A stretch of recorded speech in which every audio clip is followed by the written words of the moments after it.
नमस्कार, मैं हूं फैज आलम फैजी और आप देख रहे हैं चैनल वन न्यूज। न्यूजीलैंड में हम आपका स्वागत करते हैं। आज हम बात करेंगे भारत पाकिस्तान के बीच सचिव स्तर की जो वार्ता हुई है उसी को लेकर के। दरअसल दोनों देशों के बीच वार्ता ठंडे बस्ते में डाल दी गई थी। वजह उसकी सबसे बड़ी वजह आतंकवाद। चूंकि पठानकोट में पाकिस्तानी आतंकवादियों ने हमला किया था जिसमें हमारे कई जवान शहीद हो गए थे, उसके बाद भारत ने सख्त स्टैंड लेते हुए वार्ता रोक दी थी। पाकिस्तान को सबूत भी पेश किया गया और कहा गया कि आपके यहां से बैठे आतंकवादियों ने इस कारगुजारी को अंजाम दिया है। पाकिस्तान ने माना कभी हां कभी ना, जो आदत रही है पाकिस्तान की। मौलाना मसूद अजहर का नाम भी सामने दिया गया, मौलाना मसूद अजहर के भाई का नाम भी सामने दिया गया। बावजूद इसके पाकिस्तान ने कोई खास एक्शन नहीं लिया। भारत हमेशा इस बात पर अडिग रहा कि आतंकवाद के मुद्दे पे ही आगे बढ़कर के शांति वार्ता को आगे बढ़ाया जा सकता है और अगर आतंकवाद को हम छूने की कोशिश नहीं करते हैं तो शांति वार्ता नहीं कायम की जा सकती है, या फिर यह कह लें कि शांति कायम नहीं की जा सकती है। पाकिस्तान अपना राग अलापता है। लेकिन मंगलवार को जो सचिव स्तर की वार्ता हुई उसमें पाकिस्तान ने जोरदार तरीके से कश्मीर के मुद्दे को उठाया और कहा कि संयुक्त राष्ट्र संघ के मुताबिक इस पे वार्ता होनी चाहिए और इस पे आगे बढ़ने की कोशिश की जानी चाहिए। भारत ने आतंकवाद का मुद्दा उठाया, हालांकि पाकिस्तान ने और भी कई दूसरे मुद्दे उठाए, लेकिन भारत ने पठानकोट का मुद्दा उठाया, आतंकवाद का मुद्दा उठाया और भारत ने साफ कर दिया, स्पष्ट कर दिया कि जब तक आतंकवाद पे मामला साफ नहीं होता आगे बढ़ पाना काफी मुश्किल है। हालांकि एक अच्छी बात यह रही कि दोनों ने इस बात को माना कि वार्ता आगे बढ़ेगी ताकि भरोसा कायम किया जा सके। लेकिन भरोसा कैसे कायम किया जाए, यह बड़ा अहम सवाल है, इसी पे हम चर्चा करेंगे।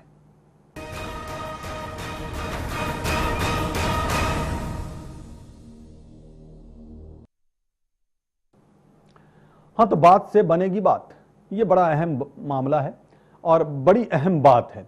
क्योंकि बात तो बार बार होती है लेकिन बात बन नहीं पाती। आश्वासन दोनों तरफ से दिए जाते हैं, खास करके अगर पाकिस्तान की बात करें तो पाकिस्तान हमेशा आश्वासन देता है लेकिन उस पर कभी खरा नहीं उतरता।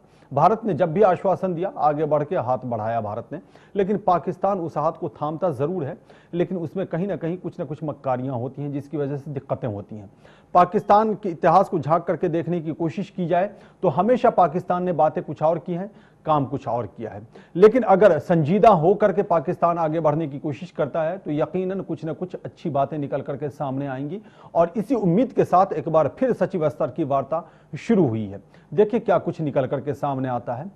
इससे पहले कि हम इसी मुद्दे पे अपने मेहमानों के साथ चर्चा शुरू करें, एक छोटी सी रिपोर्ट आपको दिखाते हैं।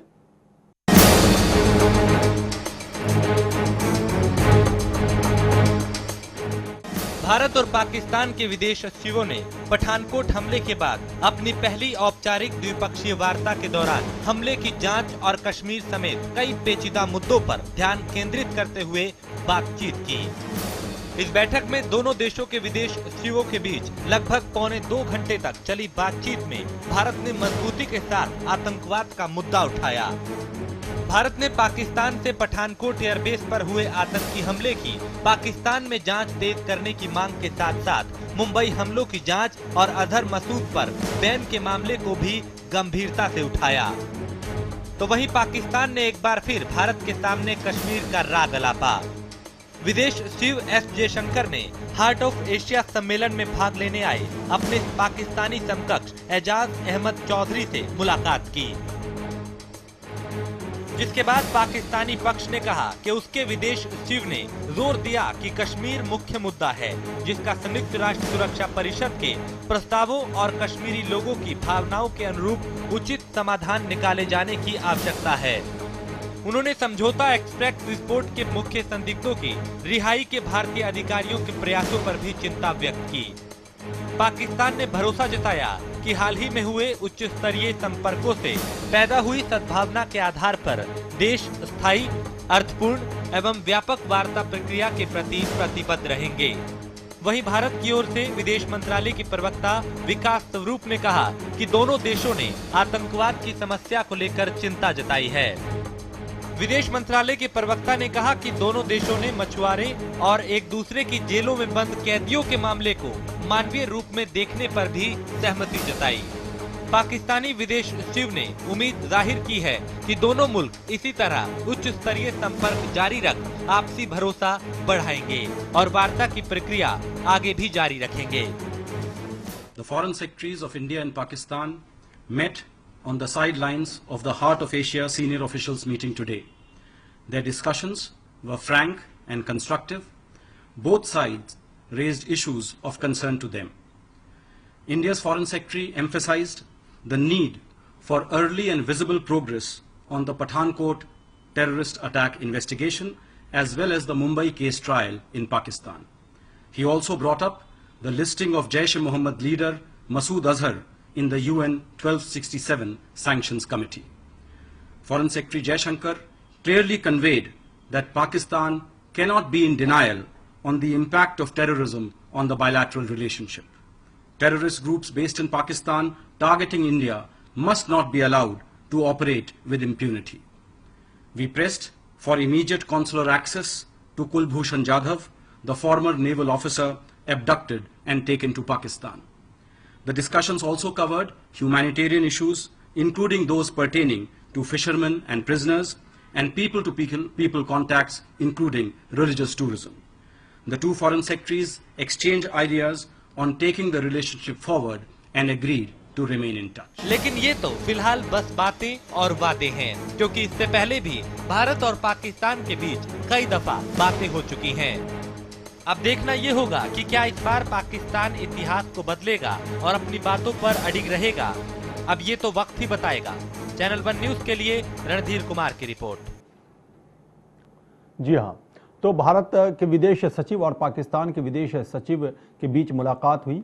तकरीबन पौने 2 घंटे तक बातचीत चली और दोनों तरफ से कई अहम मुद्दों को छूने की कोशिश की गई, लेकिन पाकिस्तान ने कश्मीर का राग एक बार फिर से अलापा और कहा कि कश्मीरी जनता के मुताबिक ही इस पे आगे बढ़ा जाना चाहिए और संयुक्त राष्ट्र संघ का जो प्रस्ताव है उसके मुताबिक आगे बढ़ा जाना चाहिए। लेकिन शायद वो भूल गए कि कश्मीरी जनता ने किस तरह से बढ़ चढ़ करके विधानसभा चुनाव में हिस्सा लिया और इस बात के संदेश दे दिए साफ तौर पर कि वो क्या चाहते हैं, यानी कश्मीर की जनता क्या चाहती है। बात होगी तो उधर की कश्मीर की होगी बात, ये भारत ने साफ कर दिया है। भारत ने आतंकवाद के मुद्दे को उठाया और भी दूसरे मुद्दों पे बात जरूर हुई, लेकिन ये दोनों मुद्दा छाया रहा विदेश सचिव स्तर की वार्ता के दौरान। अच्छी बात यह रही कि वार्ता फिर से शुरू हुई, जो ठंडे बस्ते में डाल दिया गया था, और दोनों तरफ से यह उम्मीद का इजहार किया गया कि वार्ता आगे भी जारी रहेगी और भरोसा कायम किया जाएगा। लेकिन भरोसा कैसे कायम किया जाए, ये बड़ा अहम मामला है, बड़ा अहम मुद्दा है। इसी मुद्दे पे हम चर्चा करेंगे अपने मेहमानों के साथ। चर्चा की शुरुआत करने से पहले अपने मेहमानों का तारुफ करा दें, परिचय करा दें। हमारे साथ इस वक्त स्टूडियो में मौजूद हैं संदीप दुबे, जो बीजेपी के नेता हैं, और संदीप दुबे का हम स्वागत करेंगे। संदीप दुबे, आपका बहुत बहुत स्वागत है। इसके अलावा हमारे साथ हैं दयाराम त्यागी, जो कांग्रेस के नेता है। दयाराम त्यागी, आपका भी बहुत बहुत स्वागत है। तो हम सीधे चलते हैं संदीप दुबे के पास, उन्हीं से पहला सवाल करते हैं। संदीप दुबे, क्या उम्मीद की जाए? एक बार फिर वार्ता की शुरुआत हुई है। जब जब वार्ता हुई है कुछ न कुछ अप्रिय घटना जरूर हुई है, और वो भी पाकिस्तान की सरजमीन की तरफ से भारत की सरजमीन के अंदर। देखिए, इस समय पाकिस्तान अपने अंदरूनी मामलों में उलझा हुआ है। वहाँ पे अलग अलग प्रांतों में जो पाकिस्तान के प्रांत हैं, कोई आज़ादी मांग रहा है, कोई तरह तरह की बातें हो रही हैं जो सरकार के खिलाफ भी। लेकिन हमारा सिर्फ स्पष्ट एक ही कहना है, हमारी सरकार का भी, कि जो पठानकोट हमले हुए हैं उसके परस्पर जो जांच चल रहा है उसमें पाकिस्तान मदद करे। और मदद इस बात के लिए कि एक आतंकवाद मुद्दा है, जितना प्रभावित पाकिस्तान आतंकवाद से है उसको समझ लेना चाहिए कि अपने घर में जो आग लगती है या लगाई जाती है तो उसका कितना दर्द होता है। अगर वो भारत में अगर इस तरह की गतिविधियों को प्रोत्साहन देगा या उसे नहीं रोकेगा, अगर रोकने में सक्षम नहीं हुआ जो उसके धरती से चलाई जा रही है, तो फिर कठोर कदम उठाने होंगे। और आज दो मुल्कों के बीच अगर वार्ता हो रही है तो ये एक मुझे लगता है कि एक सकारात्मक पहल है दोनों सरकारों की, और इसका स्वागत करना चाहिए कि बात हो और बातों से कोई निष्कर्ष निकले, जिससे दोनों सरकारें मिलजुल कर इस आतंकवाद के मुहिम को, जो किसी और धरती से चलाया जाता है या कहीं पे आतंकवादी घटना घट रही है, तो आतंकवादियों का मुंह तोड़ जवाब दिया जाए। कि हमें लगता है कि हमारे देश से ज्यादा पीड़ित आज पाकिस्तान है और उसको ये बात समझना चाहिए। जी बिल्कुल, समझना चाहिए। चलिए, आपसे हम आगे भी सवाल लेंगे, लेकिन दयाराम त्यागी, आप कैसे देखते हैं ये जो वार्ता हो रही है?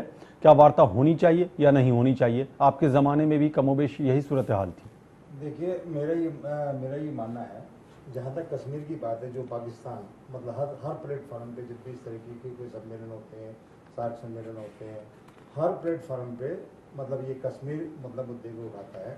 देखिए कश्मीर, जैसे अभी आपने कहा कि कश्मीर तो कोई मुद्दा है नहीं, उसका एक परिणाम जो हमें देखने को मिल रहा है, जो वहाँ पे कई बार के चुनाव हो चुके हैं और लोग बढ़ चढ़ करके हिस्सा लेते हैं। उसके साथ साथ पाकिस्तान सबसे पहले अपने गिरवा में झांक करके देखे कि जो पाक ऑक्युपाइड जो कश्मीर है, कि वहाँ के लोग बाग जो आज आप देखते हैं टीवी के अंदर, मतलब उनके ऊपर कितना अत्याचार हो रहा है और वो एक आज़ादी की मांग करते हैं, वो हिंदुस्तान के साथ आना चाहते हैं। तो कश्मीर मुद्दा तो एक ये इनका एक जो अपनी पाकिस्तान की अंदरूनी राजनीति है, अगर ये तो एक अपने एक फ़ायदे के लिए वहाँ की जो जनता आवाम जो है उसका ध्यान मतलब डाइवर्ट करने के लिए समय समय पे प्लेटफॉर्म पे, मतलब इंटरनेशनल प्लेटफॉर्म पे ये मुद्दा उठाते रहते हैं। जहाँ तक वार्ता की बात है, देखिए वार्ता कभी भी बंद नहीं होनी चाहिए, लेकिन उससे पहले हमें ये समझना चाहिए कि जब भी हमने उनकी तरफ हाथ बढ़ाया है या जब भी हमने वार्ता की कोशिश करी है और तभी हमें उसका एक दुष्परिणाम देखने को मिला है। और उस वार्ता का, देखिए जो वहां की चुनी हुई सरकार है जिससे हम वार्ता करते हैं, सही मायने में तो वो एक नाम की वहां पे एक पॉलिटिकल पार्टी है जो एक सत्ता में बैठी हुई है, जो दूसरा उनका केंद्र बिंदु है, जो सत्ता का उनका दूसरा केंद्र बिंदु है, जो वहां पे मिलिट्री है वहां पे। सही मायने में तो जो वो चाहते हैं, जो वो कहते हैं, वो पाकिस्तान के अंदर वो होता है। और उसी का ये परिणाम है कि भारत अपनी तरफ से अथक प्रयास करता है और समय समय पे कोशिश करता रहता है वार्ता करने की, चाहे वो सचिव स्तर की बात है, चाहे वो प्रधानमंत्री की स्तर की बात है। और ये नहीं, पीछे काफी अरसे से, चाहे वो अटल बिहारी वाजपेयी का टाइम हुआ, उन्होंने मियां मुशर्रफ को भी बुलाया और लाल कारपेट बिछाया, उसके बाद में हमें वो क्या देखने को मिला आपके सामने है। और अभी हमारे जो प्रधानमंत्री हैं, देश के प्रधानमंत्री हैं, उन्होंने देखिए जहां तक बात है अपनी तरफ से एक अथक प्रयास करा है, लेकिन हमारे सामने मतलब एक जीता जागता एक उदाहरण है कि जब भी एक प्रयास हुआ है, सीरियस एक प्रयास हुआ है कि दोनों देश इस समस्या का जो एक कश्मीर मुद्दा ये उठाते हैं, कश्मीर मुद्दा तो है ही नहीं, जो आतंकवाद का मुद्दा है, ठीक है ना, उस पर सबसे पहले फोकस होना चाहिए, उस पर बात होनी चाहिए।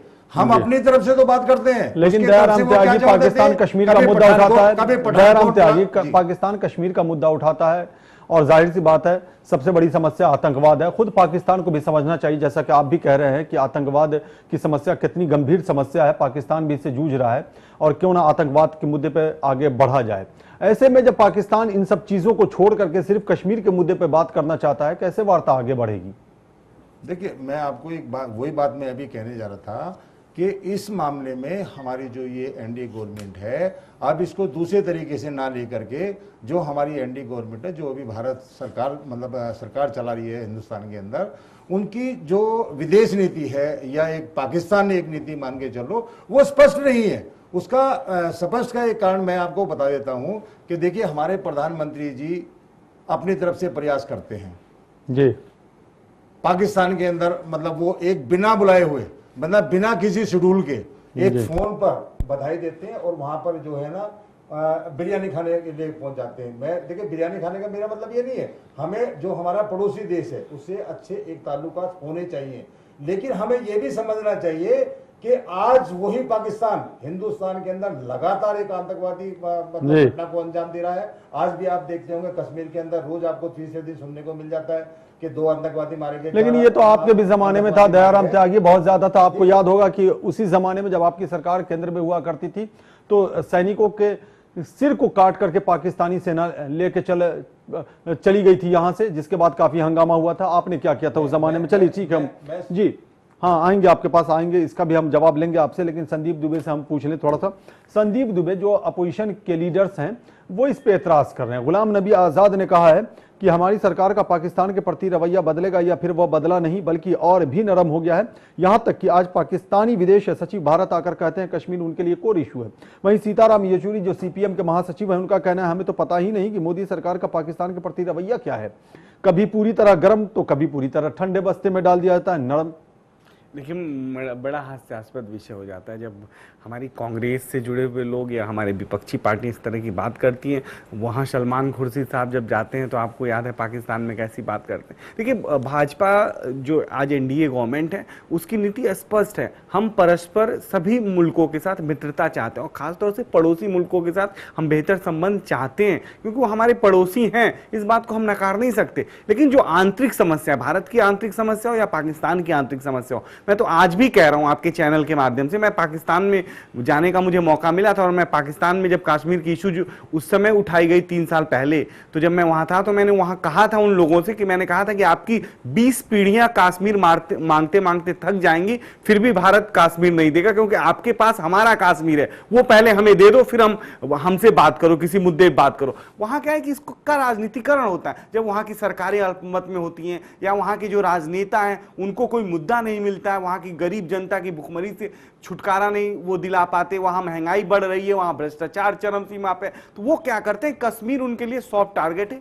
वहां के लोगों को भड़काते हैं और बातें करते हैं। तो वो आके भारत के अंदर इस तरह की बात करके जाना और वहां पे ये बताना कि मैंने बहुत बड़ा काम कर दिया है, तो देखिए क्या है, ये चीजों को भारत के अंदर भी समझने की जरूरत है और भारत के बाहर भी लोगों को समझने की जरूरत है। आज हम नई पीढ़ी के लोग हैं, वो चाहे पाकिस्तान का नौजवान हो या भारत का नौजवान हो, आज पूरे मुल्क के साथ हम इंटरनेट की दुनिया जब से आई है तब से हमें जुड़ने और एक दूसरे के राष्ट्र के बारे में जानने का मौका मिला है। तो आज जरूरी है कि हम लोग उस प्रतिस्पर्धा के लिए तैयार करें, अपने दोनों मुल्कों को, भारत को भी चाहिए और पाकिस्तान को भी चाहिए, और हम कर रहे हैं, भारत इसकी कोशिश कर रहा है। इसलिए ये डर है, ये फियर फैक्टर है पाकिस्तान की। और कांग्रेस को मैं बार बार कहता हूं, कांग्रेस के लोग ये बार बार भूल जाते हैं कि इस मुल्क में सबसे ज्यादा शासन उन्हीं का रहा है। उन्होंने जिस तरह ये मुल्क को बनाया, उस मुल्क शायद को ये भी भूल जाते हैं कांग्रेस के लोग, लेके संदीप दुबे, शायद ये भी कांग्रेस के लोग भूल जाते हैं कि जब उनकी सरकार थी तब आप विरोध किया करते थे, आज आपकी सरकार है तो आप वार्ता के समर्थन में खड़े। ठीक है, रचनात्मक विरोध तो होनी चाहिए, हम विपक्ष में होते हैं या कांग्रेस विपक्ष में,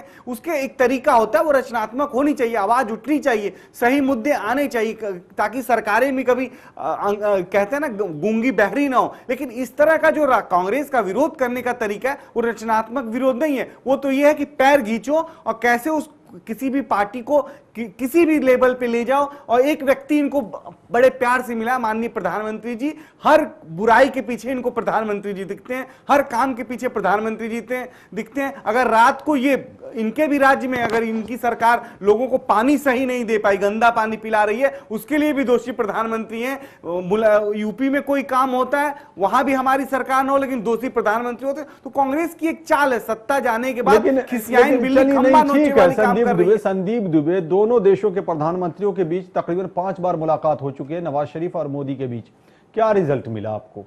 बिल्कुल, देखिए मुलाकात तो होनी चाहिए, अगर एक दूसरे के प्रति अगर समझना है मुल्कों को, और मुल्कों में इतना तनातनी है, पाकिस्तान के जो ब्यूरोक्रेट्स हैं, पाकिस्तान की आर्मी है, वहां के सेना के लोग वहां की सरकारों पे कब्जा कर लेते हैं, वहां की सरकारें डरी होती है, तो हमें उस सरकार से, जो लोकतांत्रिक वहां चुनी हुई सरकार है, उससे वार्ता करने के लिए हमें तो उसे स्पेस देना पड़ेगा, जगह देना पड़ेगा। लेकिन ये शर्त नहीं, जो शर्त पे पाकिस्तान के तरफ से अगर भारत के किसी भी जमीन पे कोई भी षड्यंत्र चलाने की कोशिश होगी, उसकी सरकार मुंह तोड़ जवाब देगी और परस्पर तरीके से उस सरकार को बताने की कोशिश होगी कि देखो साहब, हमारा मुल्क जो है तुम्हारे आतंकवाद के लिए नहीं है, इस मुल्क में उसके लिए कोई जगह नहीं है, और हम ये संदेश देने में सक्षम भी है। और यही घुटना टेकी है पाकिस्तान की सरकार ने।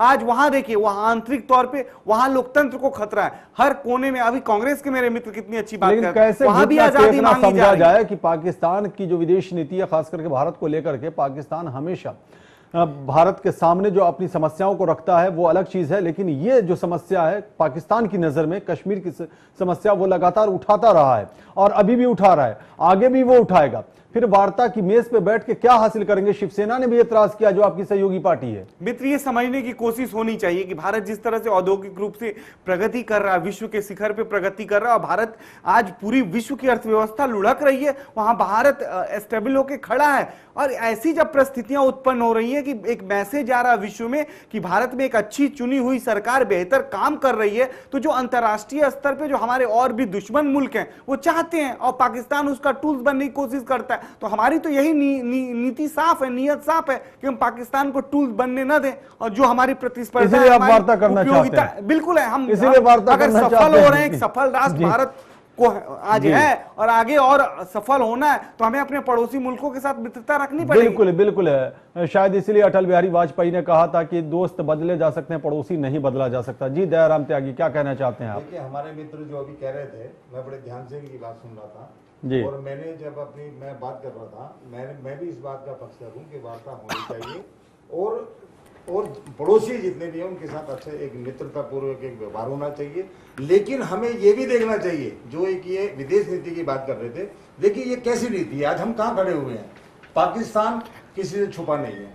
आज हिंदुस्तान अगर आतंकवाद से पीड़ित है वो पाकिस्तान की वजह से है, उसका रास्ता पाकिस्तान से होकर के आता है। और उसके बाद देखिए इनकी आज हम कहाँ खड़े हैं, जो ये कब से आ रहा है, कब से ये रास्ता बन करके आ रहा है? दयाराम त्यागी जरा ये भी तो बता दें, कब से बन करके आ रहा है? नहीं ठीक है, जरा ये, हाँ बिल्कुल बिल्कुल, चलिए बोलिए, लेकिन ये भी बता दीजिएगा, टाइमिंग भी बता दीजिएगा। पाकिस्तान चाइना के पीछे खड़ा होकर के जिस चाइना के राष्ट्रपति को यहाँ झूला झुलाते हैं गुजरात में बुला करके, वही जो आतंकवाद फैला रहा है उसके खिलाफ वीटो लगा देता है, उसको आतंकवादी घोषित नहीं करने देता।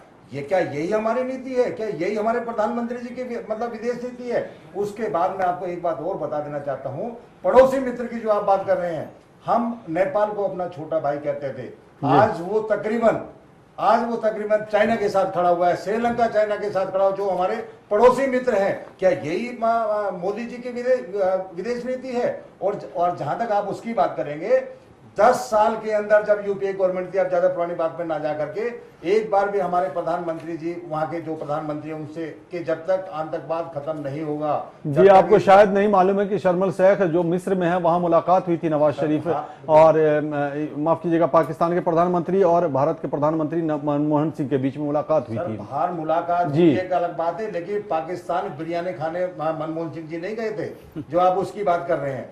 और लेकिन उसका रिजल्ट हमें क्या मिला? बिरयानी खाते के साथ चलिए ठीक है, एक मतलब हादसा हुआ। अब आप विदेश नीति की जो बात कर रहे हैं, हम कहाँ खड़े हुए हैं, हम कहाँ सक्षम है, क्या हमारी नीति है? हम एक तरफ विरोध करते हैं, उनको ये बताते हैं कि आतंकवाद की अगर जड़ है तो पाकिस्तान है, उसके बाद हम अमेरिका उनको हथियार देता है, उनको हेलीकॉप्टर देता है। कहाँ है हमारी विदेश नीति? उसके बाद हम बात देखिए, हमारे सबसे पुराना मित्र रूस हमारा सबसे पुराना मित्र, हम उसको खो करके चलिए आप जी ठीक है चलिए ठीक है। वो भी अजीब बात है कि जब आप सत्ता पक्ष में थे तो बीजेपी विपक्ष में हुआ करती थी और विपक्ष की बोल वही थी जो आज आप विपक्ष में होकर सत्ता पक्ष के खिलाफ यानी बीजेपी के खिलाफ बोल रहे हैं। बड़ी अजीब बात है, यही तो राजनीति कहते हैं। विदेश नीति पे भी हम पूछेंगे और जानने की कोशिश करेंगे संदीप दुबे से कि विदेश नीति आखिर है क्या। प्रधानमंत्री नरेंद्र मोदी इसकी अगुवाई कर रहे हैं, तो विदेश नीति में नेपाल का भी एक मुद्दा उठा दिया, लेकिन हम तो बहरहाल पाकिस्तान की बात करते हैं। रुकते हैं एक छोटे से ब्रेक के लिए, जल्द हाजिर होते हैं।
ब्रेक के बाद एक बार फिर आपका स्वागत है। तो हम चर्चा कर रहे हैं भारत और पाकिस्तान के विदेश सचिवों के बीच जो वार्ता हुई है उसी को लेकर के अपने मेहमानों से, और ये कोशिश कर रहे हैं जानने की कि क्या वाकई इससे कुछ रिजल्ट आउट होगा या वही एक शब्द आता है ढाक के 3 पात। यानी पाकिस्तान ने जो रुख अपनाया है वार्ता के दौरान, उससे ये कहना बड़ा आसान हो जा रहा है कि ढाक के 3 पात, मतलब पाकिस्तान एक बार फिर कश्मीर का राग अलापा और जोरदार तरीके से अलापा। हालांकि बहुत सारे मुद्दे हैं जिस पे बात होनी चाहिए, लेकिन कश्मीर के मुद्दे को पाकिस्तान ने तरजीह दे दी। भारत ने हमेशा की तरह आतंकवाद का मुद्दा उठाया। जाहिर सी बात है आतंकवाद एक ऐसा मुद्दा है कि उसको समाप्त किए बगैर शांति कायम कर पाना काफी मुश्किल है, इसलिए आतंकवाद को समाप्त करना होगा। और पाकिस्तान को भी यह समझना होगा कि अच्छा आतंकवाद और बुरा आतंकवाद नहीं होता, आतंकवाद सिर्फ आतंकवाद होता है और उसकी जो मंशा होती है इंसानियत के खात्मे की मंशा होती है, और इसको दूर किए बगैर शायद शांति बहाली की कोशिशों में नाकामी ही हाथ लगेगी। हम इसी पर चर्चा कर रहे हैं। हम संदीप दुबे से सवाल कर रहे थे, लेकिन दयाराम त्यागी के पास चलते हैं। दयाराम त्यागी, अगर ये वार्ता का प्रोसेस जो है वो आगे बढ़ता है, आप विपक्ष में हैं, आप एक जमाने में सत्ता पक्ष में थे और आपकी तरफ से ये कोशिश होती थी कि वार्ता हो, अब वार्ता की मेज पे बैठाल करके शांति वार्ता को आगे बढ़ाया जाए और भी बहुत सारे मुद्दे हैं जिसका समाधान निकाला जाए। आप क्यों नहीं रचनात्मक सहयोग देने को तैयार हैं अगर सरकार कोशिश कर रही है तो? देखिए, कोशिश कर रही हो तब तो एक सहयोग एक देने वाली आप बात करें। आप देखिए 2 साल हो गए, हम कितने विदेशों के हमारे दौरे मतलब हुए हैं। एक आतंकवाद के मुद्दे पर ISIS का आपने देखा वो फ्रांस के अंदर जो ये हुआ, वहाँ के जितने भी जो अमेरिका ने देखिए कितने अपने मित्र देश अपने साथ लगा रहे, चाहे वो फ्रांस हो, इंग्लैंड हो, जर्मन हो, मतलब कितने मतलब लगा लिए। तो ये कैसी विदेश नीति है कि एक आतंकवाद के मुद्दे पर हिंदुस्तान आज अकेला खड़ा हुआ है, जो हमारे पड़ोसी देश है, चाहे वो नेपाल है, चाहे वो श्रीलंका है, और यहाँ तक कि जो हमारे सबसे पुराना मित्र जो हमारा रसिया, वो भी आज तकरीबन हमारे साथ नहीं खड़ा है, जो इनकी एक विदेश नीति है। क्यों कि मतलब सबसे ज्यादा पेचीदगियां जो है वो पाकिस्तान के साथ है, पाकिस्तान के साथ सबसे ज्यादा पेचीदगियां हैं, तो उन पेचीदगियों को कम करने के लिए तो वार्ता की मेज पे बैठना ही पड़ेगा, यही एक बेहतरीन विकल्प है। तो क्यों ना इसमें सभी रचनात्मक सहयोग दें, खास करके विपक्षी पार्टियां, ताकि सरकार का मनोबल बढ़े।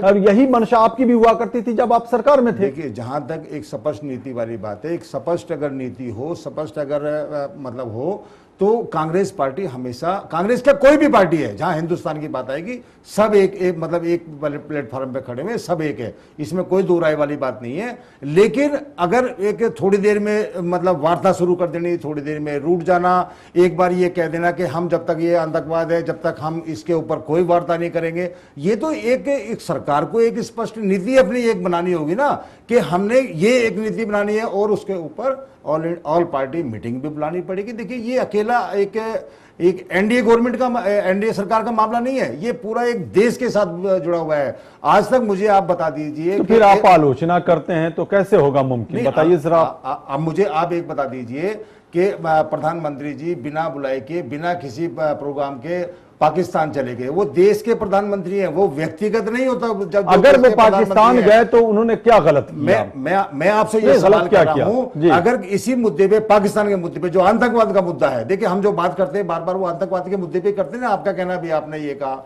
तो आतंकवाद के ऊपर अगर हम बात कर रहे हैं, आज तक पर 2 साल के अंदर प्रधानमंत्री जी ने ऑल पार्टी मीटिंग इस मुद्दे पे बुलाई कि हम लोगों को आप हमें एक ये सहयोग करो, ये हमारी नीति है। आज तक कोई इस तरीके के मतलब इस ऑल पार्टी मीटिंग नहीं बुलाई है।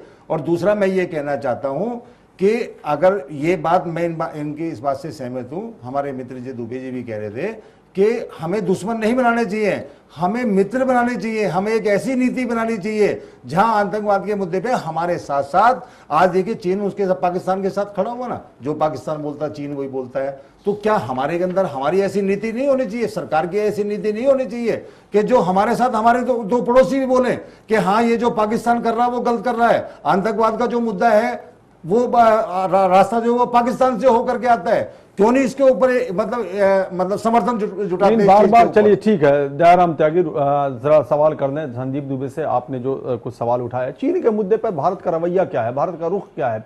संदीप दुबे।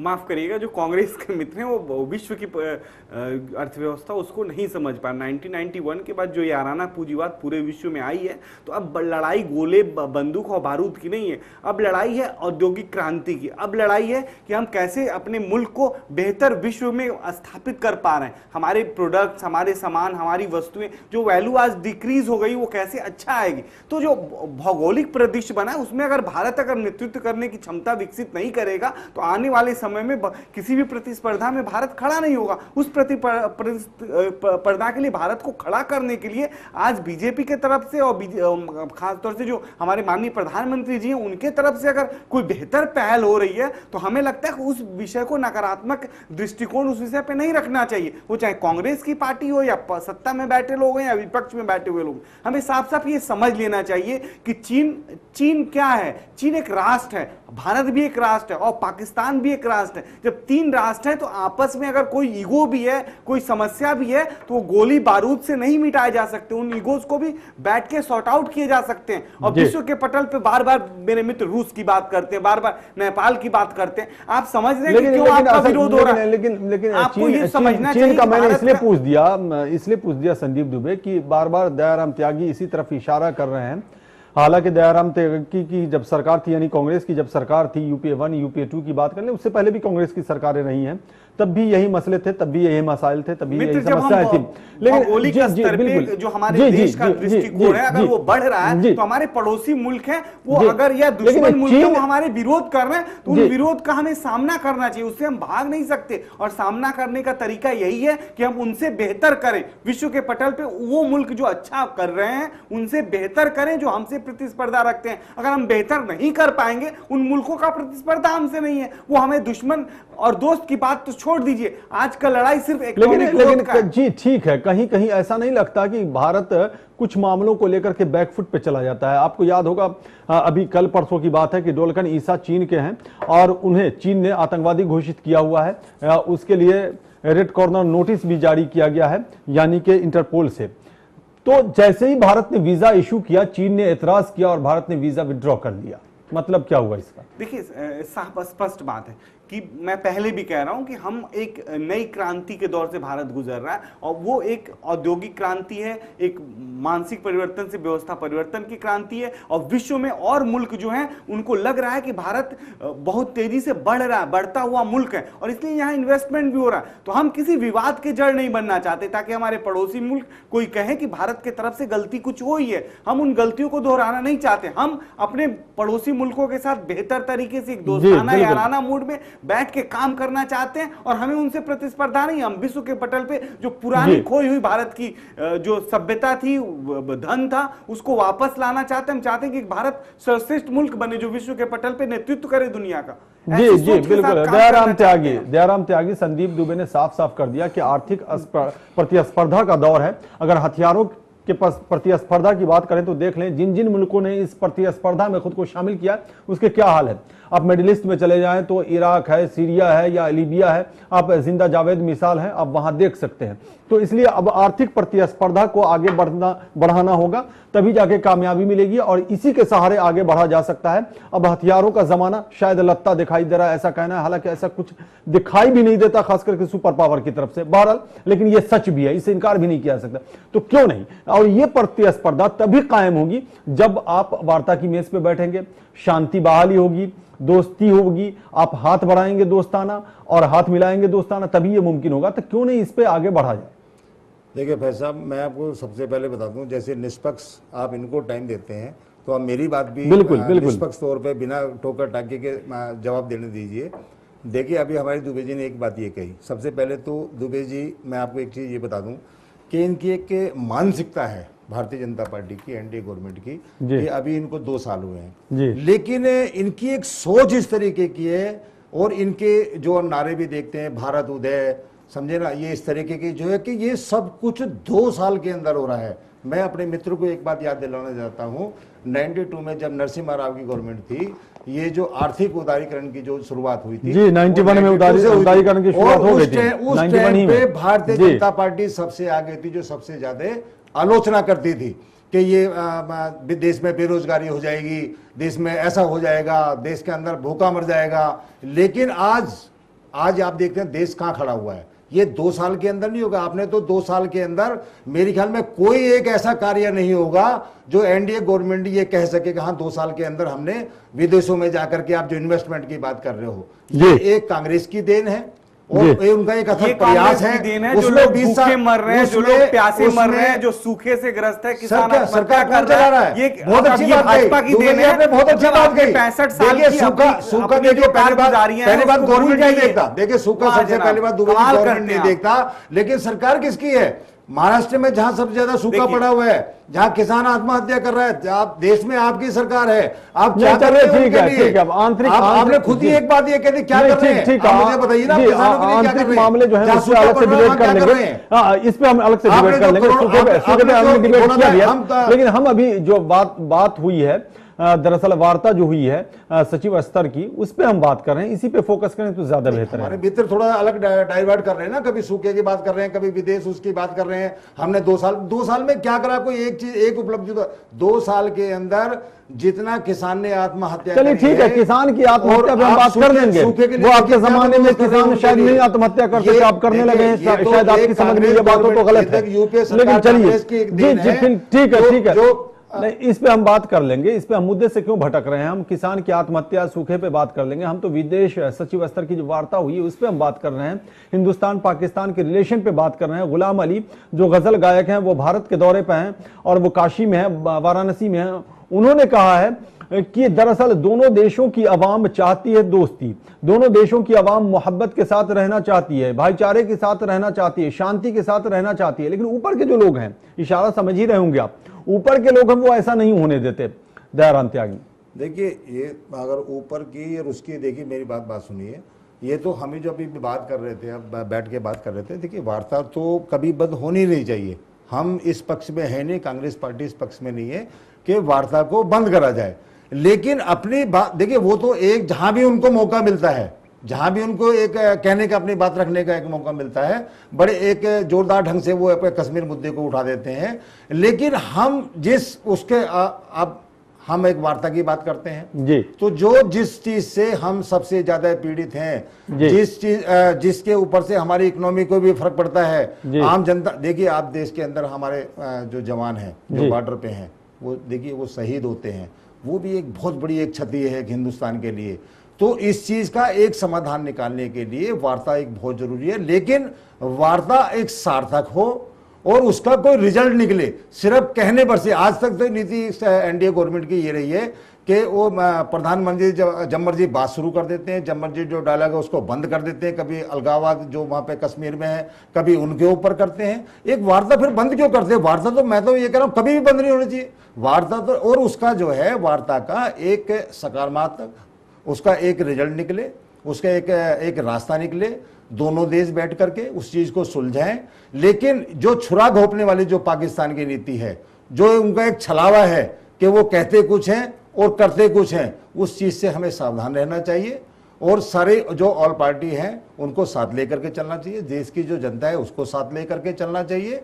अपना ये संदीप दुबे, आप विपक्ष को विश्वास में क्यों नहीं लेते? अगर इस तरह की वार्ता होती है, खास करके दो देशों के रिश्तों की बात हो रही है, जहां इतनी ज्यादा कड़वाहट है कि आप देख सकते हैं कि कितना फासला है, कितनी दूरी है, बावजूद इसके जब वार्ता की मेज पे बैठते हैं तो आप विपक्ष को क्यों नहीं सहयोग में लेते, साथ में लेते? विपक्ष से क्यों नहीं राय मशवरा लेते आप?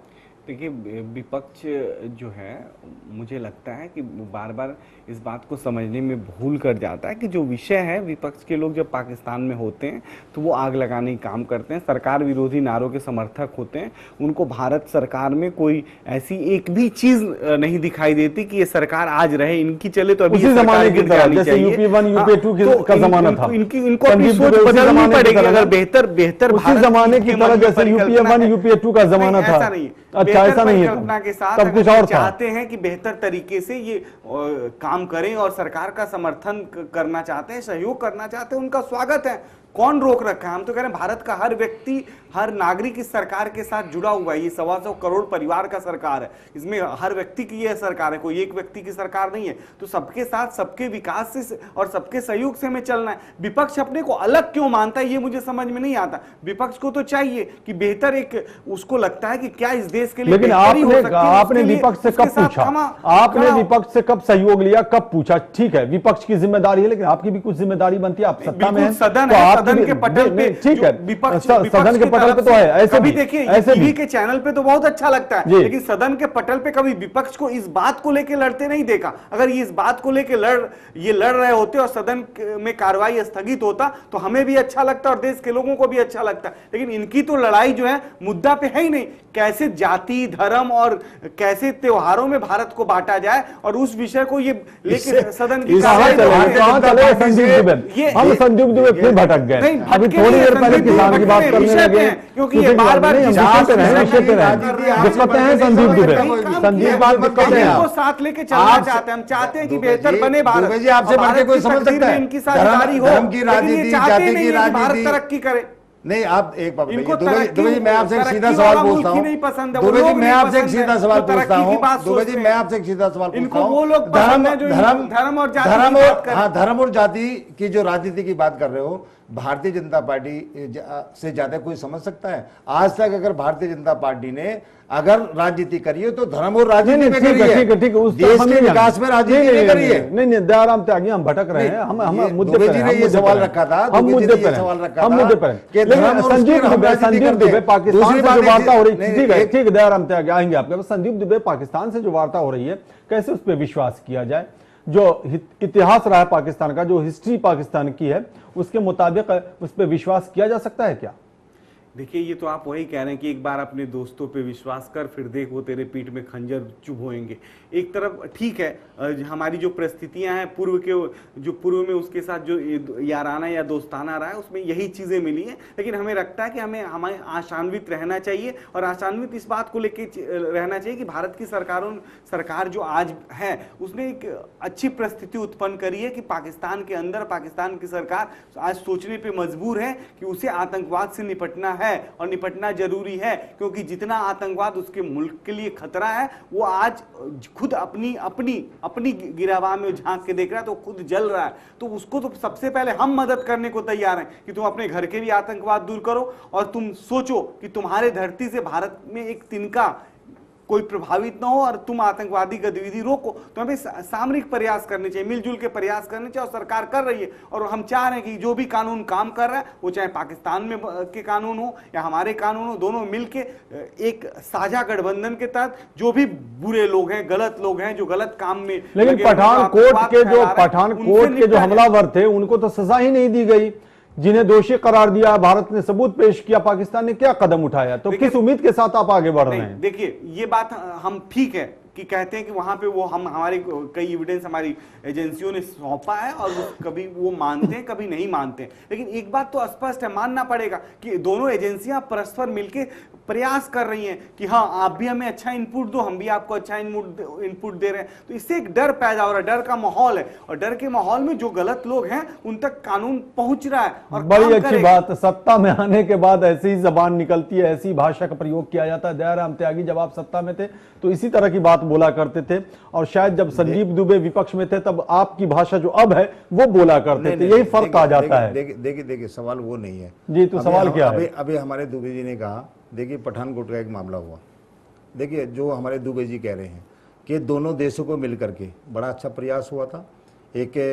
टीम एक गठित की गई, पाकिस्तान से एक टीम आई, यहाँ से हिंदुस्तान गवर्नमेंट ने उसको परमिशन दी, दोनों के अंदर एक समझौता हुआ कि पहले उनकी टीम आएगी, बाद में हमारी टीम जाएगी वहां पे जांच करने के लिए। उनकी टीम यहाँ करके जो आतंकवाद फैला रहे हैं, ISI का जो वहां पे जो उनका एक ऑफिसर आया था, वो उसमें एक शामिल था, पठानकोट की जांच होगी। लेकिन तुरंत पाकिस्तान पहुंचने के साथ ही उनकी क्या स्टेटमेंट थी, वो एक जाहिर है जो हमारे दुबे जी बात कर रहे हैं। और क्या स्टेटमेंट थी कि ये तो इनका मन गढ़ंत एक ड्रामा, मतलब जो गवर्नमेंट का है वो था, बाकी ऐसा कुछ वहां पे था ही नहीं। आप एक बात ये कहती है, हम हर बार ये प्रयास करते हैं, हर बार वो हमारी पीठ में छुरा घोंपते हैं, मतलब ऐसे ही वार्ता होगी, यही हमारी एक नीति है। तो नीति स्पष्ट होनी चाहिए। आप जो बात कर रहे हैं ऐसा नहीं होना चाहिए, वार्ता हो, हम अपनी बात को प्रभावी एक ढंग से अगर संदीप दुबे, वार्ता वैसी होनी चाहिए जब यूपीए 1 यूपीए 2 की सरकार हुआ करती थी, उसी अंदाज में वार्ता होनी चाहिए, क्यों नहीं वैसे वार्ता होती? हमें तो लगता है कि जो हमारे कांग्रेस के मित्र नीति कह रहे हैं कि ये नीति होनी चाहिए, वो स्पष्ट कर दे कौन सी नीति होनी ये चाहिए। बढ़िया नीति है। तो बताएं तो वो जाते ही आपको ये कह रहे हैं कि ड्रामा कर रहे हैं, कुछ भी नहीं है। रास्ता सुझाएं, अगर उनको लगता है कि जो सलमान खुर्शीद जी जाके वहां कहते हैं वो बेहतर रास्ता है ना, तो वो बताएं कि क्या बेहतर रास्ता होगा। आज स्क्रीन पे बैठे हुए देश को ये कौन सी ऐसी नीति बना ली जाए, इसलिए आपको सरकार में समाधान हो। आप सरकार में बैठे हैं, आप एक अच्छी नीति बनाइए, सहयोग लीजिए जी। तो दयाराम त्यागी, यही सवाल तो आपसे भी बनता है कि आप वैसी भाषा का प्रयोग क्यों नहीं करते जब बीजेपी विपक्ष में हुआ करती थी और पाकिस्तान के मुद्दे पर उस भाषा का प्रयोग करती थी जो विपक्ष में होने के बाद बीजेपी के लिए एक तरह से एक रास्ता बनाती थी, वैसे भाषा का प्रयोग क्यों नहीं करते आप? नहीं, भाषा का एक प्रयोग, एक बात बताइए, कांग्रेस इसमें क्या गलत भाषा का प्रयोग कर रही है? आपने समझा नहीं दयाराम त्यागी जी।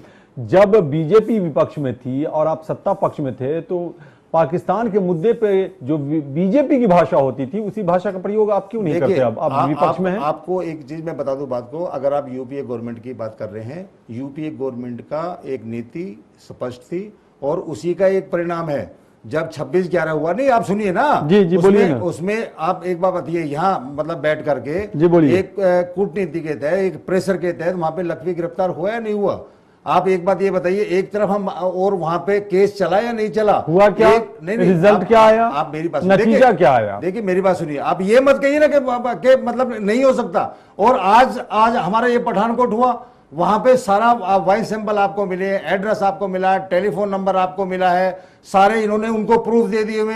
और उन्होंने, आपने ये देखा होगा, इन्होंने एक बहुत बड़े मतलब एक जोश के साथ में कहा था एनडीए गवर्नमेंट ने कि ये जो पठानकोट हुआ, जब तक इसके ऊपर कार्रवाई नहीं होगी जब तक हम कार्रवाई नहीं करेंगे। क्या कार्रवाई हुई है जो आज दोबारा विदेश वार्ता? और क्या यही नीति है जो विदेश सचिव स्तर की बातचीत हो रही है? ये इन्हीं का, हमारे जो प्रधानमंत्री, गृह मंत्री जो सरकार चला रहे हैं, इनका ये स्टेटमेंट था या नहीं था कि जब तक इनके ऊपर कार्रवाई नहीं होगी, जब तक आगे से हम वार्ता नहीं करेंगे?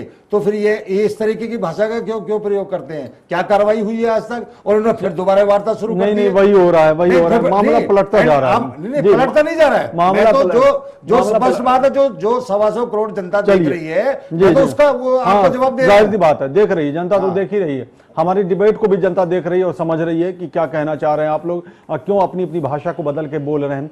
संदीप दुबे, आखिरी सवाल करना चाहेंगे। पाकिस्तान ने समझौता ब्लास्ट मामले को भी उठाया है और कहा है कि उसके दोषियों को छोड़ने की जो कोशिश की जा रही है वो गलत है, उसके दोषियों को सजा मिलनी चाहिए। क्या पाकिस्तान की इस मांग को पूरा करेंगे आप? देखिए, कांग्रेस हमारी किसी भी आंतरिक मामले में दखल दे ही नहीं सकता और उसको बर्दाश्त ही नहीं किया जा सकता। ये हमारे भारत के कानून कांग्रेस नहीं, पाकिस्तान की बात कर रहा हूं मैं। नहीं, वही कांग्रेस और पाकिस्तान एक ही है। रूल ऑफ लॉ है भारत के, इसलिए आप पाकिस्तान से बात कर रहे हैं, बड़ी अच्छी बात है। आप भी पाकिस्तान से बात कर रहे हैं। जी जी, आप एक सोच समझ के तो बोलोगे पाकिस्तान, मतलब कांग्रेस को जिन्होंने देश आजाद कराया, आज उसके ऊपर आप पाकिस्तान के साथ जोड़ रहे हैं। चिल्लाएंगे? नहीं, चिल्लाने की बात नहीं है। आप जाते जाते किसी बात को नहीं काटना। आप एक नेशनल चैनल पे कह रहे हैं कि कांग्रेस पार्टी पाकिस्तान के साथ नहीं है। आपको ये शोभा देता है? आप अपनी बात रखिए। आपको ये शोभा देता है? मुझे आप एक बात बताइए, अगर आप एक बात मुझे ये बताइए, आज पूरी 125 करोड़ जनता देख रही है कि आप वहाँ बिरयानी खाने जा रहे हैं और यहाँ विस्फोट हो रहा है, यहाँ पे पठानकोट कांड हो रहा है, आप कांग्रेस को कह रहे हैं पाकिस्तान के साथ खड़ा हुआ है। आपकी यही नीति है कि आप बिरयानी खाओ और हिंदुस्तान की जनता जो है वो सही हो। आपकी यही नीति है। आप ये कहते हैं एक हिंदुस्तान के जवान शहीद हो गए पठानकोट के अंदर, आप ये कहते हैं हम इनसे वार्ता ही नहीं करेंगे। आज लाल कारपेट बिछा रहे हैं उनके लिए, आप उनको बिरयानी खिला रहे हैं, आप वहां से जो उनकी टीम आ रही है उसको बिरयानी खिला रहे हैं। आप यही आपकी नीति है? आप कांग्रेस को बड़ी अजीब बात है, बड़ी अजीब बात है, मैं आपकी घोर निंदा करता हूं। बड़ी अजीब बात है, दयाराम त्यागी, बड़ी अजीब बात है। जिस पाकिस्तान का नाम लेते ही आप लोग भड़क जाते हैं, उसी पाकिस्तान के विदेश सचिव भारत में है, उससे वार्ता भी हो रही है। और पाकिस्तान के प्रधानमंत्री नवाज शरीफ से भारत के प्रधानमंत्री नरेंद्र मोदी ने 5 बार मुलाकात कर ली है। इसमें एक और विडंबना ये जोड़ दूं मैं कि गुलाम अली जब काशी आते हैं यानी वाराणसी आते हैं तो उनका विरोध किया जाता है, हंगामा किया जाता है। इसके अलावा राहत फतेह अली खान का गुजरात में एक प्रोग्राम होना है, उसको लेकर के वहां विरोध प्रदर्शन किया जा रहा है। लेकिन यह भी बड़ी अजीब बात है कि जब विदेश सचिव आते हैं तो वार्ता भी होती है और खूब जम करके हाथ भी मिलाया जाता है, लेकिन खेल की बात हो, संस्कृति की बात हो, आदान प्रदान कलाकारों का हो, उस पर विरोध किया जाता है। कुछ समझ में नहीं आता। दर्शक बहरहाल समझदार हैं, वो तो समझ ही रहे होंगे। क्योंकि हमारे पास वक्त बिल्कुल नहीं है, इसलिए हम इस पर भी डिबेट करते, इस पर भी सवाल करते आपसे। लेकिन फिलहाल आप लोगों ने डिबेट में शिरकत करी, अपनी अपनी बातें रखी, इसके लिए दयाराम त्यागी आपका भी शुक्रिया और संदीप दुबे आपका भी शुक्रिया। आगे आगे देखिए होता है क्या। न्यूज़ लाइन में इतना ही। नमस्कार।